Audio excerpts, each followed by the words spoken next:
كنتم خير أمة أخرجت للناس تأمرون بالمعروف وتنهون عن المنكر وتؤمنون بالله ولو آمن أهل الكتاب لكان خيرا لهم منهم المؤمنون وأكثرهم الفاسقون. Assalamu alaikum, dear viewers from all around the world.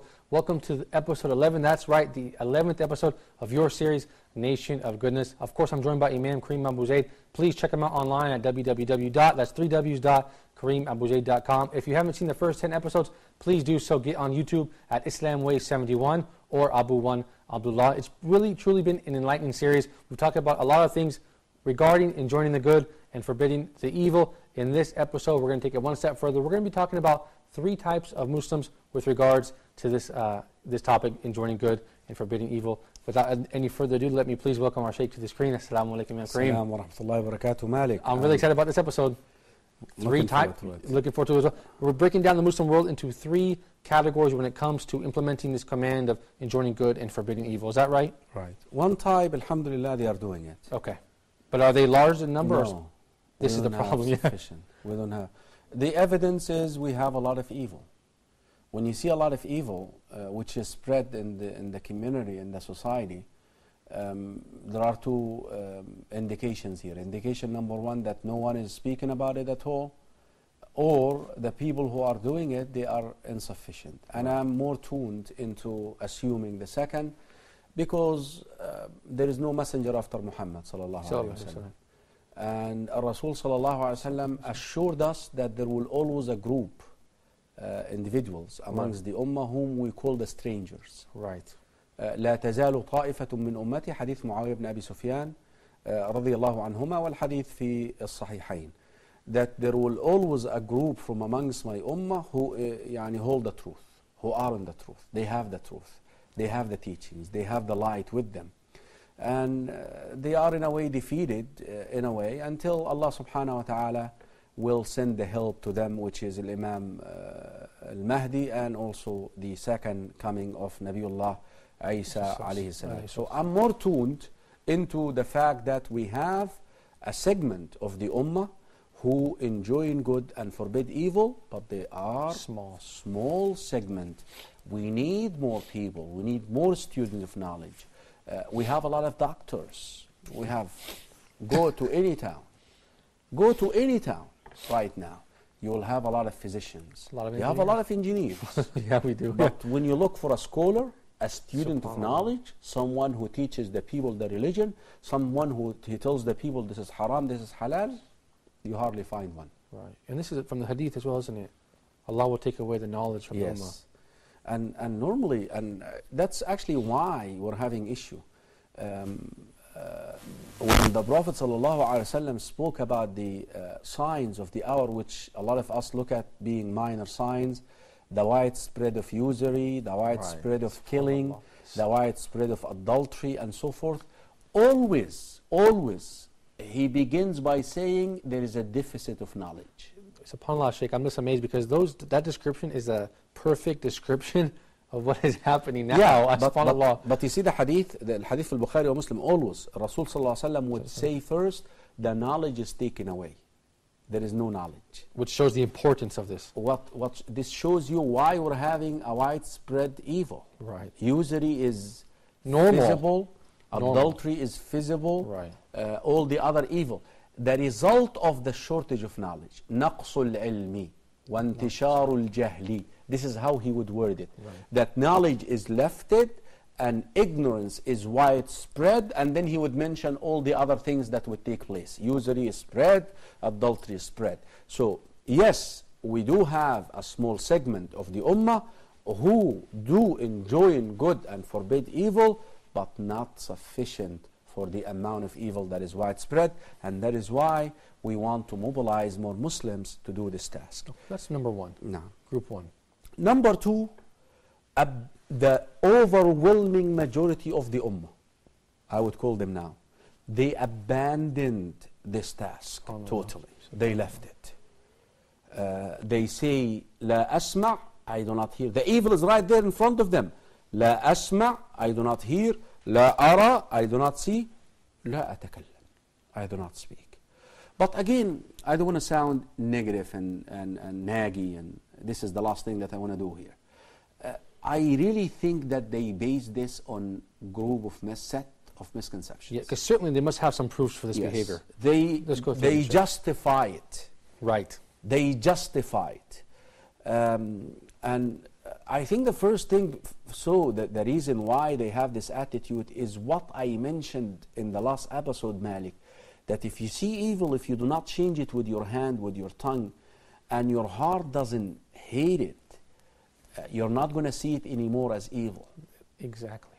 That's the problem. The core of the problem. This is well put. Yeah. That's the core, because they do not see it evil anymore. Right. It's for them, it's no problem. Yeah, this is the problem. It's good. ولذلك Ibn Mas'ud, when somebody said to him that I want to enjoin good and forbid evil, he said, you are in trouble if you're unable to see the evil with your heart. If your heart does not distinguish the good from the evil, then this is your biggest problem. Right. You have a problem. And this is what happened to the majority of the Muslims. As a result of them not doing anything about it, it led their hearts to not recognize this evil. To not recognize it as evil anymore. And this is a big problem. But you know what? There are two verses in Surah Al-Hadid. ألم يأن للذين آمنوا أن تخشع قلوبهم لذكر الله وما نزل من الحق. الآية. Isn't that enough time for the believers that their hearts, reflect and be in a state of submission to what was revealed of the truth, the remembrance of Allah, Al-Quran يعني. A verse, and do not be like the people of the book, the rest of the verse. Right. There is the following verse, اعلموا أن الله يحيي الأرض بعد موتها. Rest assured that Allah can resurrect you again, like He does with earth. Earth is dead, water comes down. Just allow the knowledge of the deen, the knowledge of the subject to touch your hearts, my dear viewers. And you will find out that you're going to go back, your heart is going to be able to recognize good from evil. Because I don't want the people to live with the notion now that their hearts is dead. No, of course not. Are dead, and we don't want to do that. Good point, Sheikh. But Allah will revive But here, let's remove some obstacles, some misconceptions from the picture. Okay, Sheikh, because you have a long experience as an imam in the United States of America, so I'm sure you've had many people come to you and with many so-called proofs and evidences who say, maybe you can expound on this. The first thing is they use, the first misconception, which they use, they say it's حرية شخصية. And we use it, and we hear it all around the world, not just in America, here in the Middle East. Which is how you translate this? I think it's translated as personal freedom. Personal freedom. We hear it everywhere. It is not my business. Right. It is not my business. Why would I stick my nose in other people's business? Yeah. You see, that's not their business. Remember in the last episode we said that if you see evil, if you do not change it, it will get to you. Collective punishment will fall upon you. You make dua, Allah subhanahu wa ta'ala is not going to answer you. Enough that your heart will be affected by this. So it is your business. Yeah, right. And amazing that, subhanallah, they use this verse always. La ikraha fi din. There is no compulsion in religion. Brothers, sisters, come on. We don't explain the Quran based on our desire, based on our whims. La ikraha fi din, my dear viewers, is a verse which is revealed regarding Jews and Christians who live in a Muslim world or elsewhere. Like if you have Christian and Jews living in a country like Egypt, for example, you explain to them Islam, who Allah is, and they refuse to become Muslims and they want to stick to their religion, stay as Jews, stay as Christians. Then we tell them no compulsion in religion. You pay the tax. In return for the tax, al-jizya. In return for the tax, we'll offer you protection. We'll give you some services. You pay the tax. You stay the way that you Allah ikrah fi din. Why are you taking this verse and applying it to Muslims? Right, it doesn't make sense. Has nothing to do. And as a matter of fact, Malik also, la ikrah fi din, once it comes to Jews and Christians, this hukm, that ruling also is a temporary one. It will be abrogated. You know who will come down and abrogate this? Jesus, inshallah. Isa alayhi salam. يوشك أن ينزل فيكم ابن مريم. Sayyidina Isa alayhi salam will descend and he will do what? وَيَضَعُ الْجِزْيَةِ. Abolish the jizya. Abolish it. No more what? Islam or die. Right. Sayyidina Isa, the one that they claim that they are following. Right, right, exactly. Right. So this ruling, Shadow, the important thing is, La ikrah fi din has nothing to do with Muslims. Okay. And why in the world, here's another thing, why in the world you take that verse, La ikrah fi din, and you leave the hadith, Man ra'a minkum munkaran falyughayyir, whoever sees evil, isn't that also a revelation from Allah? وَلْتَكُمْ مِنْكُمْ أُمَّةٌ يدعون إلى الخير ويأمرون بالمعروف وينهون عن المنكر. That's also Quran, isn't it? Yeah, right. Let be among you some people who rise to enjoin what is good, forbid what is evil, call people to goodness. Isn't that Quran too? So why don't you look at this? And you know this concept of حرية شخصية, personal freedom is really important to us from outside. Right. And the people who exported it to us, you know what? I live in America, okay? When there is a red light, okay, yes. can I go ahead and cross that red light and say, معلش officer, I'm sorry officer, it's حرية شخصية? Of course Can I not. say this? You cannot do that. Right. Ooh, as soon as you cross the red light, Yeah. they're going to come after you. Registration and proof of insurance. Even so, insurance is haram, but you still have to get the liability insurance. That's a great point. Shadow, the important thing is there is nothing in Islam called that. If you see evil, you have to change it. Okay. Important. Sheikh, we're going to take a short break. Next segment, we can go to the second group of people, inshallah.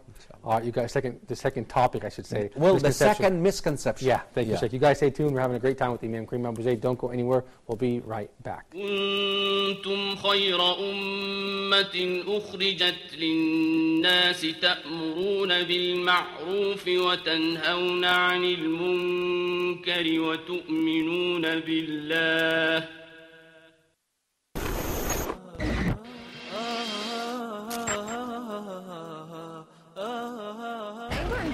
Have spilled over onto the escalated into violent clashes between police and protesters over the government's plan to avoid default. And we're also hearing of injuries on both. Journalist Charlie McGrath says the cuts will heap further suffering on ordinary people. For decades, but the fence needs some This is a serious and big storm. Join me as I explore pressing issues facing the Muslim world today. From the one-sided civil war in Syria to the genocide in Burma, from the Arab Spring to the elections in the US, and yes, even the Euro debt crisis in Greece. Honest reporting on a channel you can trust, and I won't leave an issue untouched. Don't miss the Ummah Tonight with me, Malik, on your favorite channel for the TV.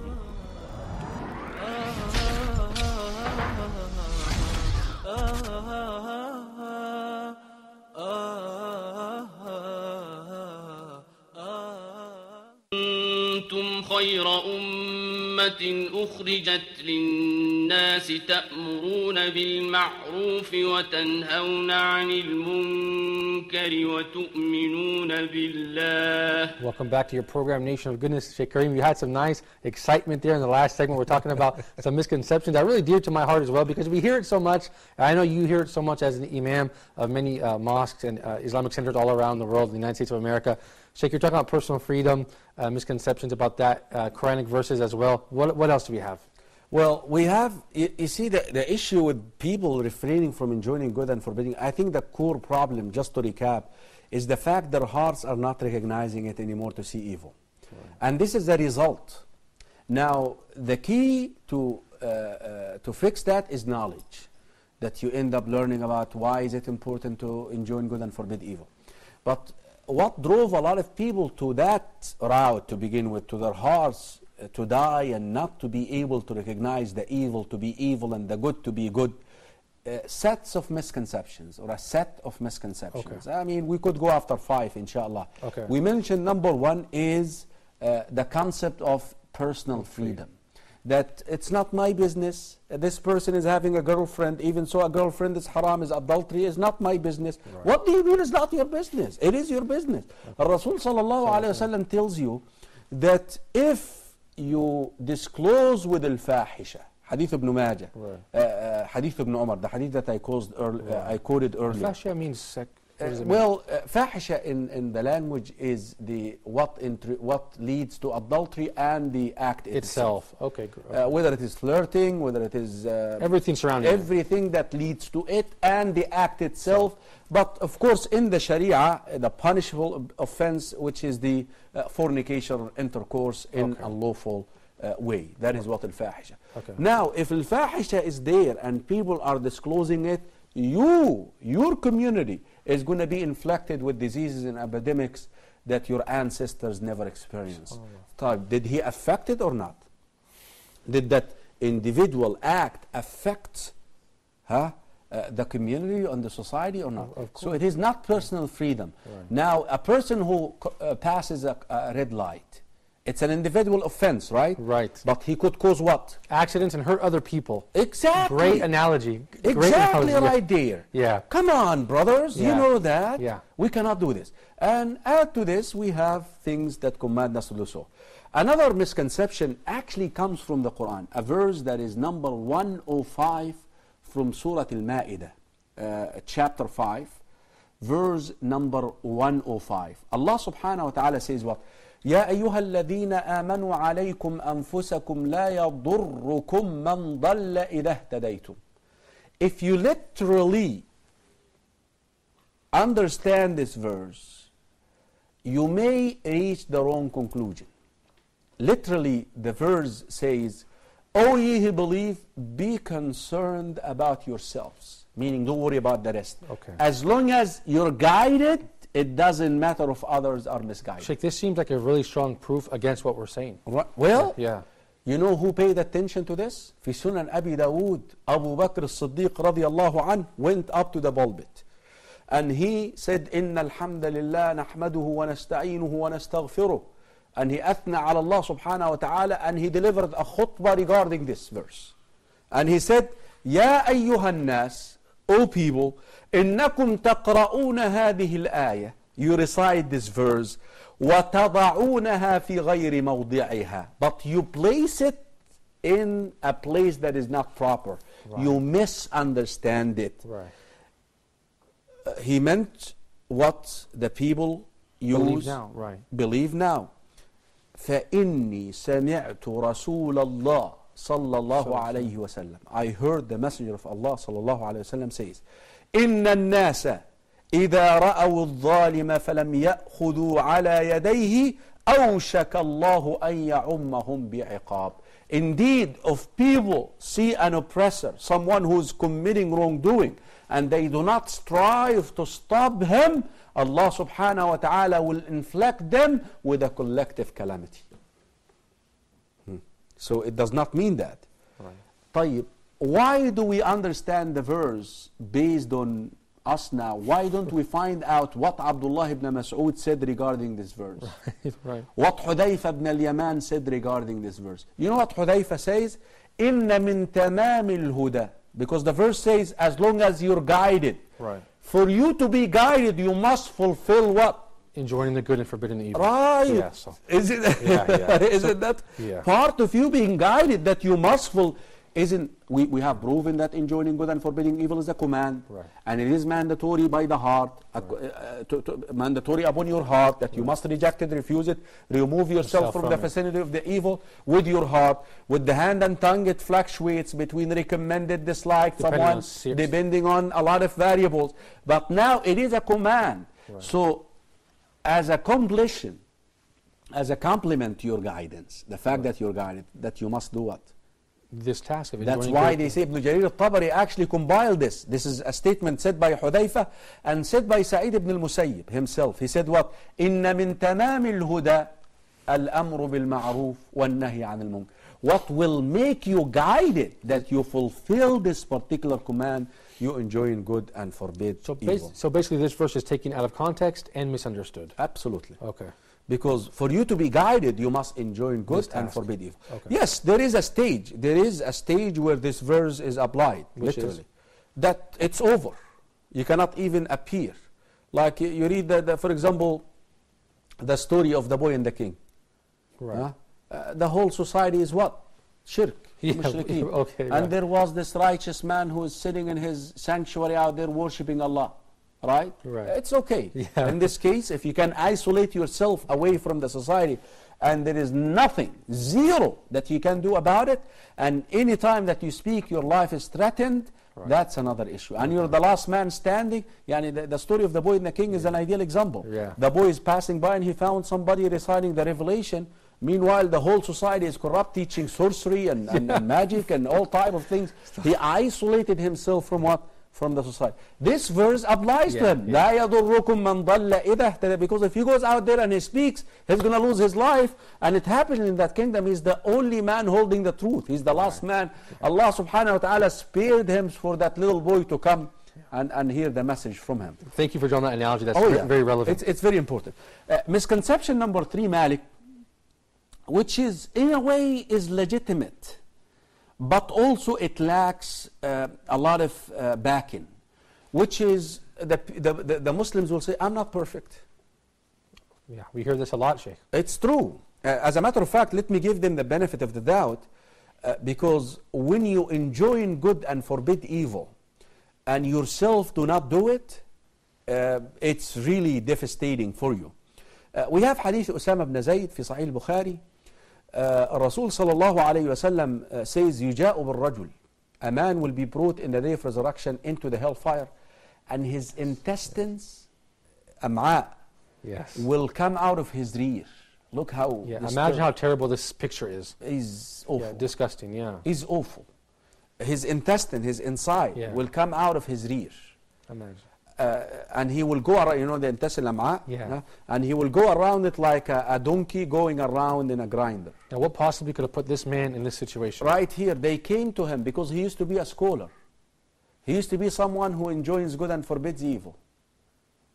So the misconception has some legitimacy here. Right. So they came to him and they said, Ya fulan, alam takun ta'muruna wa tanhana? What happened to you? You used to tell us to do and not to do. He said, I used to tell you to do it, but I never did it. I used to tell you not to do it, and I was the first to do it. And also we have hadith Anas, I believe الحديث في مصنف ابن أبي شيبة ومسند أحمد, Anas ibn Malik رضي الله عنه, the Prophet صلى الله عليه وسلم, the night of الإسراء والمعراج, the night of the ascension, he passed by people whose lips are being torn, مقاريض من نار, with tools made out of fire, like right. you know, like scissors made out of fire.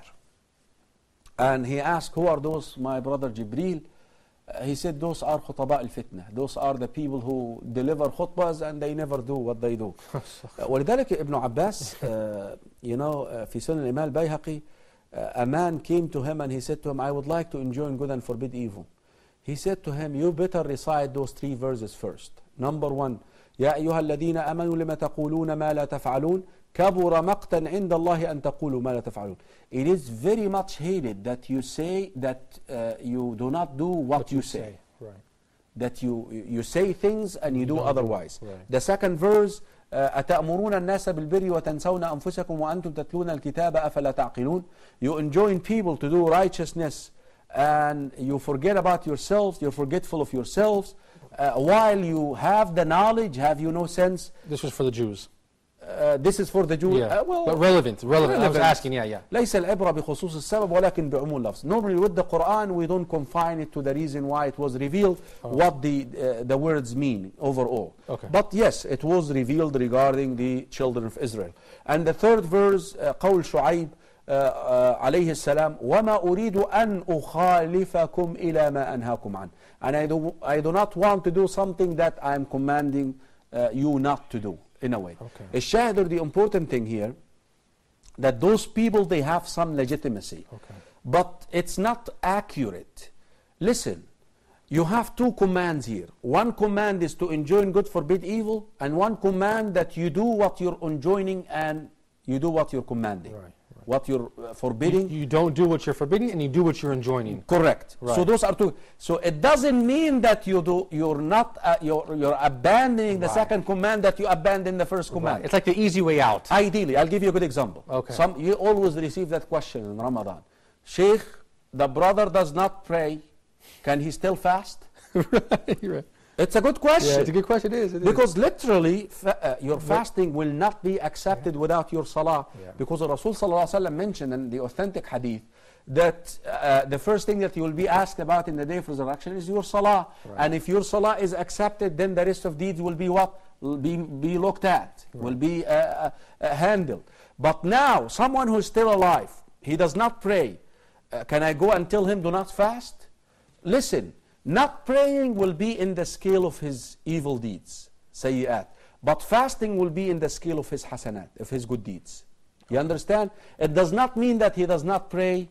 It does not mean that he should abandon fasting. Maybe later on he will begin praying and that fasting that he did will be accepted. Okay. A shadow important thing is that misconception, the third one, is somehow somewhat accurate. Right. But no one in the world says that because you do not basically do the good that you're trying to enjoy, right. You stay away from the thing that you're forbidding, it does not mean that you cannot ask people to do it. It's kind of a convenience to exempt yourself from your responsibility. Just because you don't do one thing doesn't mean you don't have to do the second thing. I tell you wallahi something out of personal experience. If you actually enjoin good and forbid evil in that area, Allah will guide you to leave it yourself. Oh, I see. That's a great point, Sheikh. So if you actually begin... Because when the Prophet ﷺ, Muslim says that when you direct people to do what is right, you will get a share, not necessarily hasanat and sayyat. Increase iman. A share of guidance. Ah, yeah, beautiful. You right, know, yeah. one of the things that I really believe personally that, alhamdulillah, is keeping me on the track is I'm trying to help people to stay in that track. This helps me. That's beautiful, Sheikh. Thank you for sharing that. We're going to end this episode, Sheikh, with your permission. Next episode, can we continue to talk about the second group of Muslims who have abandoned enjoining good and forbidden evil and go to the third misconception, which is? Well, the third and the fourth and the fifth.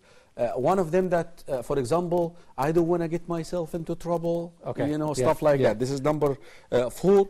And we're going to talk about number 5, which is... Leave it for No. I've been talking about it over, but they are not listening. Okay, so yeah, we're going to talk you about guys stay tuned to the next episode of Nation of Goodness with your favorite Sheikh, Imam Karim AbuZaid. Thank you for watching. Until next time, I leave you in the care of Allah. Assalamu alaikum wa rahmatullahi wa barakatuh. كنتم خير أمة أخرجت للناس تأمرون بالمعروف وتنهون عن المنكر وتؤمنون بالله ولو آمن أهل الكتاب لكان خيرا لهم منهم المؤمنون وأكثرهم الفاسقون كنتم خير أمة أخرجت للناس تأمرون بالمعروف وتنهون عن المنكر وتؤمنون بالله ولو آمن أهل الكتاب لكان خيرا لهم منهم المؤمنون وأكثرهم الفاسقون